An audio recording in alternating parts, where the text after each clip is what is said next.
Produit par Binge Audio. Souvent, durant les crises politiques majeures, on voit grenouiller sur les plateaux télé tous les revenants qui espèrent profiter de l'occasion pour se refaire. La catastrophe en cours au Moyen-Orient en cette fin d'année 2023 n'échappe pas à la règle. C'est ainsi qu'on a vu sur le sujet ressurgir par exemple Manuel Valls, l'ex-premier ministre, ex-ministre de l'Intérieur, ex-socialiste, ex-pas mal de choses en réalité. Le voilà aujourd'hui martelant qu'il a toujours alerté sur le risque d'explosion de l'antisémitisme en France, ce qu'on peut tout à fait lui accorder. Mais il le fait désormais sur fond d'un discours anti-islam qu'on jurerait calqué sur l'argumentaire du Rassemblement national. Alors comment ce personnage, dont le parcours est lié originellement à la gauche, en est arrivé là ?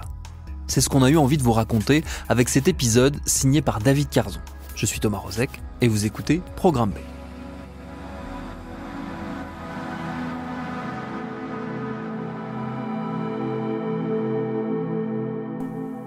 On a beaucoup dit de Manuel Valls qu'il était le Sarkozy de gauche, par ses postures politiques et médiatiques ou sa maîtrise de la communication. Bon, le problème aujourd'hui, c'est qu'on ne sait plus très bien ce que « de gauche » veut dire en ce qui le concerne. À force de marteler que cette gauche version Parti socialiste était finie, ça a fini par arriver. Sans qu'on sache vraiment s'il a prophétisé cette fin ou s'il en est un des principaux acteurs et responsables.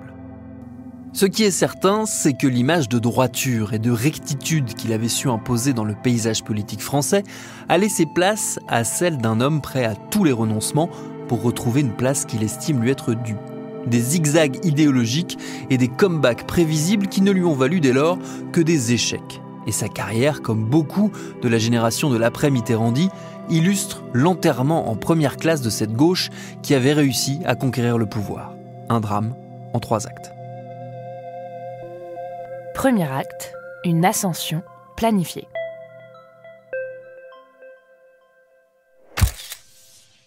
La photo avait fait le tour des réseaux sociaux au moment de la dernière primaire de la gauche pour la présidentielle 2017. Sur ce cliché, nous sommes en 1993. On y voit au centre Michel Rocard, alors premier secrétaire du Parti socialiste et candidat à la succession de François Mitterrand qui achève, lui, son 2e et dernier mandat à l'Élysée. Il est entouré de la jeune garde qui représente l'avenir du PS, cette relève certaine d'accéder au pouvoir un jour ou l'autre. Il y a notamment Jean-Luc Mélenchon, Benoît Hamon et Manuel Valls. Ces 3 mêmes qui vont se déchirer dans une lutte fratricide par la suite. Il y a aussi 2 femmes, Claire Dufour et Geneviève Doménac-Chiche, les seules de l'image qui n'obtiendront jamais de poste à haute responsabilité et dont nous avons déjà raconté l'histoire dans un épisode de Programme B, Femmes politiques, les oubliées du PS. Mais revenons à la photo. Manuel Valls vient d'avoir 30 ans et il n'est français que depuis 10 ans.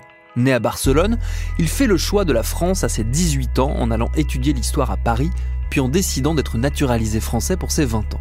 C'est aussi à ce moment-là qu'il devient membre des Jeunesses socialistes et fait ses premières apparitions télévisées. Le premier souci des jeunes, c'est le travail. À quoi sert l'école si elle débouche sur le chômage ?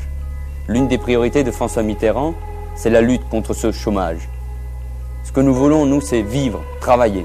Et déjà, il a choisi d'être dans le camp de Michel Rocard, qui prône une deuxième gauche plus en phase avec l'économie capitaliste. Le jeune a du répondant, pas étonnant donc qu'il intègre très vite la garde rapprochée de l'ancien Premier ministre et devienne secrétaire national du PS en charge de la communication. Cette communication qui va devenir sa marque de fabrique et son sésame pour gravir les échelons. En 1997, quand la gauche plurielle arrive au pouvoir à la faveur de la dissolution voulue par Jacques Chirac, Manuel Valls fait partie de l'aventure et il devient conseiller à la communication du Premier ministre Lionel Jospin. Un poste d'observation idéal pour prendre des notes pour plus tard. En attendant, avant d'aller plus loin, il comprend qu'il lui manque quelque chose d'important, un ancrage local pour lui permettre de créer son personnage politique. Et il ne va pas attendre la débâcle de 2002 pour le faire.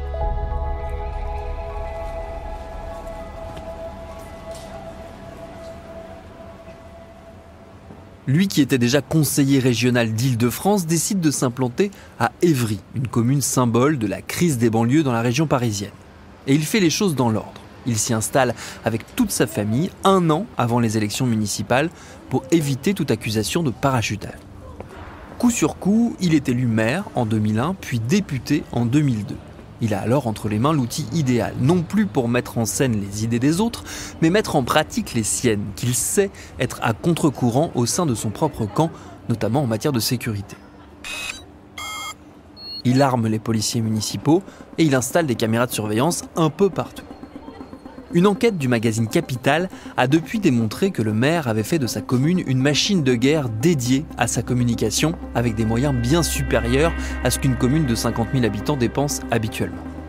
À l'heure où Nicolas Sarkozy drague les peurs des Français à coups de Karcher, les prises de position du maire d'Evry sur l'intégration ou l'immigration détonnent et plaisent auprès d'une gauche qui ne veut pas avoir l'air de craindre ces questions sensibles. Il plaît aussi à droite, à tel point que Nicolas Sarkozy, à peine devenu président en 2007, lui propose d'entrer dans son gouvernement. Valls refuse, il a d'autres plans, car il se voit bien plus grand. Il continue de peaufiner son image autoritaire, radicale, quitte à jouer les trublions au sein de son propre parti, par exemple en critiquant les 35 heures ou en approuvant la droite sur les questions d'immigration. Et il va loin. En 2009, à l'occasion d'un reportage télévisé sur une brocante à Évry, il est pris en flagrant délit de propos plus que limites.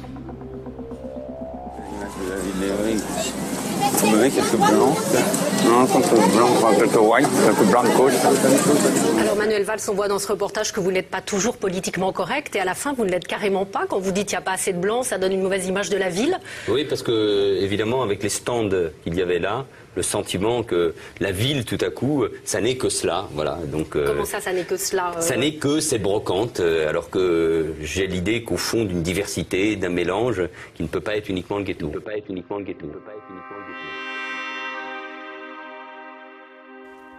Aucun racisme selon lui, il s'agit de lutter contre la ghettoisation. Son positionnement n'a rien d'improvisé. Derrière cette stratégie, il y a le publicitaire Stéphane Foulkes qui le pousse à oser cette communication de rupture. Une stratégie de conquête du pouvoir inspirée de Tony Blair notamment.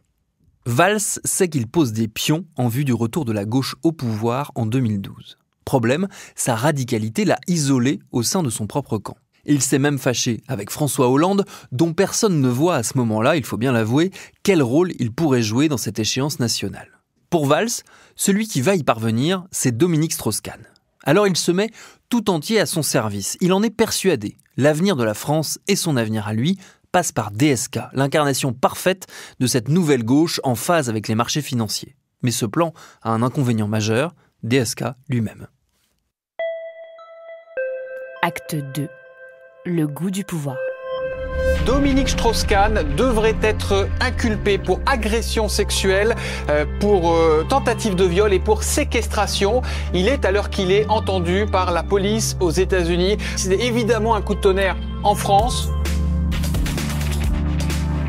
La deuxième vie politique de Manuel Valls débute donc le 14 mai 2011. Comme beaucoup de Français, il se retrouve sidéré devant l'info incroyable qui se déverse en flux continu dans tous les médias. Dominique Strauss-Kahn a été arrêté pour le viol d'une femme de ménage dans sa suite du Sofitel à New York. Pour lui, c'est aussi son champion à la présidentielle de 2012 qui est désormais hors course. Alors il se dit que son heure est peut-être venue. Barack Obama, Tony Blair, David Cameron, tous ces quadragénaires ont bousculé l'ordre établi pour prendre le pouvoir. Les héritiers directs de Mitterrand sont toujours là et ils continuent de vouloir truster tous les postes. Manuel Valls se dit qu'il est peut-être temps de sauter une génération.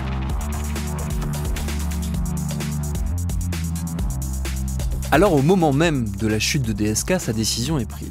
Il sera candidat à la primaire de la gauche qui choisira son candidat pour la présidentielle de 2012.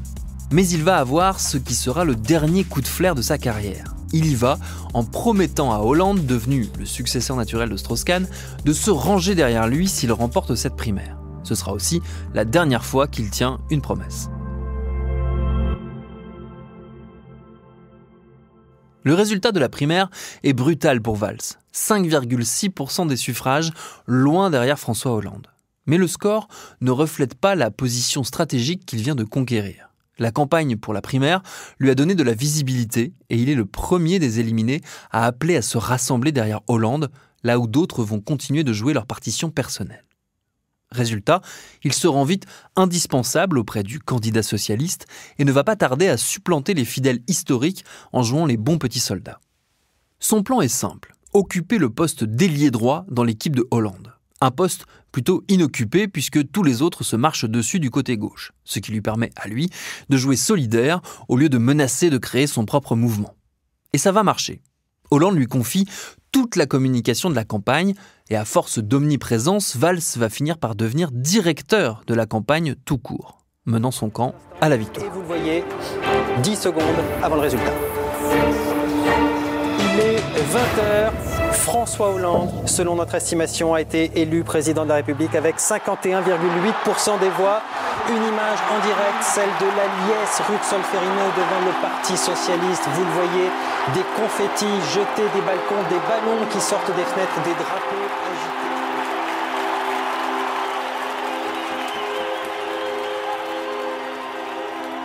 Il en sera récompensé à double titre. D'abord en étant nommé ministre de l'Intérieur dans le premier gouvernement. Depuis Nicolas Sarkozy, il s'agit d'un poste hautement stratégique pour viser d'autres fonctions. Et Valls va clairement s'inspirer de son style pour incarner un ministre à poigne et endosser le rôle très sarkozyste de premier flic de France.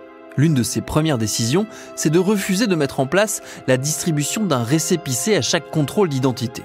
Cette mesure visait à instaurer une règle simple. À l'issue d'un contrôle d'identité, le policier remet un genre de reçu à la personne contrôlée, indiquant le lieu, la date et la raison du contrôle avec, en plus, son matricule.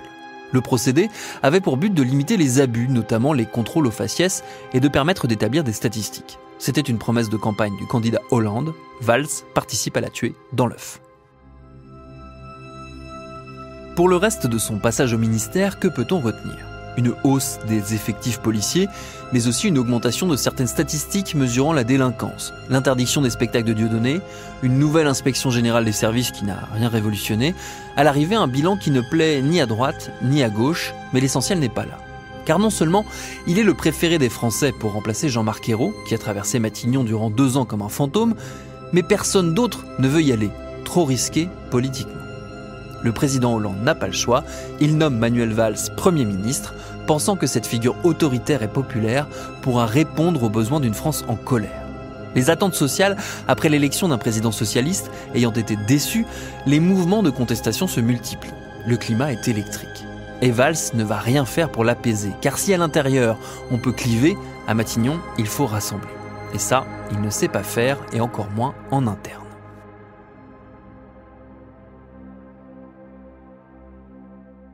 Il est vrai que le quinquennat Hollande part en sucette et les troupes socialistes sont en ordre très dispersé.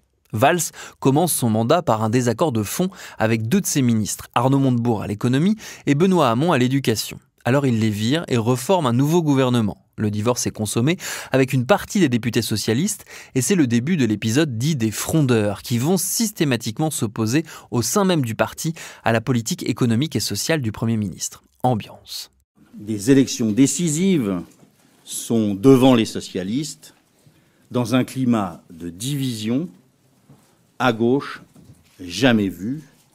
Et nous avons commencé la réunion en disant que le Parti socialiste doit se ressaisir. Et ça va être comme ça durant 3 longues années. Plusieurs grands textes de loi vont cristalliser cet affrontement. D'abord la loi pour la croissance portée par le ministre de l'économie de l'époque, un certain Emmanuel Macron, et pour laquelle le Premier ministre devra user du 49.3.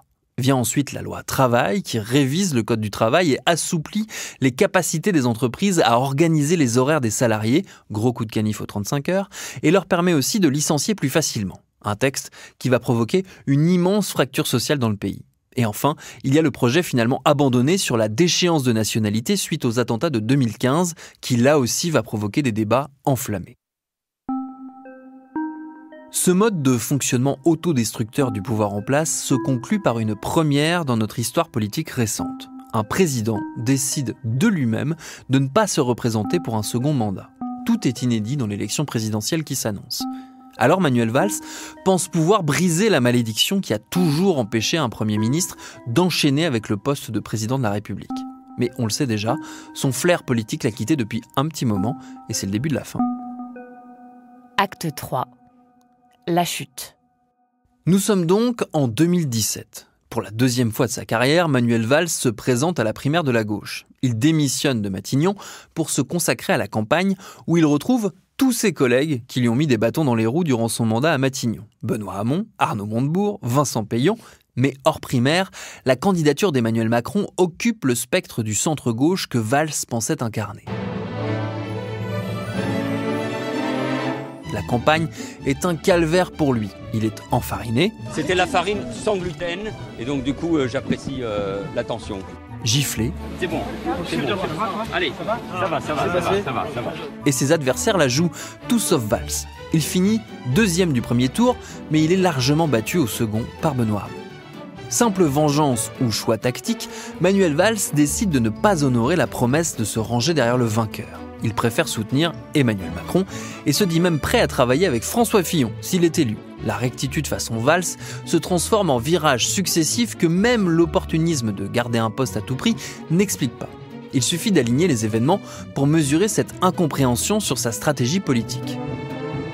En juin 2017, pour les législatives, il annonce qu'il sera candidat à sa succession dans l'Essonne sous l'étiquette En Marche. Problème, il n'a pas l'investiture du mouvement macroniste. Il est élu d'une courte tête et fait son retour à l'Assemblée nationale. En septembre 2018, il annonce sa candidature au municipal de Barcelone. Il dit quitter la France sans regret et assure que quoi qu'il arrive, il restera dans la capitale catalane. Mais il termine en 4e position et n'est que conseiller municipal. En 2020, il estime finalement qu'il n'a pas tant rompu que ça avec la France et qu'il peut être utile à Emmanuel Macron. En 2021, il redit qu'il veut peser dans le débat public français et appelle à voter pour la droite aux élections régionales. Puis il quitte Barcelone et tente de se faire élire député des Français de l'étranger l'année suivante, mais est éliminé au premier tour. Pour achever ce parcours, on peut citer, en dehors de ses fréquents passages dans les médias, une de ses dernières apparitions publiques. C'était en avril dernier, au grand débat des valeurs de l'hebdomadaire Valeurs Actuelles. Aux côtés de Jordan Bardella, François-Xavier Bellamy ou de proches d'Éric Zemmour, il partageait son inquiétude d'un effondrement civilisationnel. On peut relire aujourd'hui avec amusement cet édito de la Revue des Deux Mondes datant de sa défaite aux législatives. Manuel Valls traverse l'adversité, le front buté et la mâchoire serrée. Il se remettra de sa défaite. Un animal politique de cette trempe se remet de tout. Il reviendra sous une forme ou une autre. Il est vrai qu'il est revenu sous à peu près toutes les formes possibles et qu'on a vu bien des hommes politiques se remettre de revers tout aussi définitifs. Mais pour le moment, celui qui a raison, c'est Michel Rocard, qui dans sa dernière interview avant de mourir, trouvait que son ancien protégé était, je cite, « loin de l'histoire ».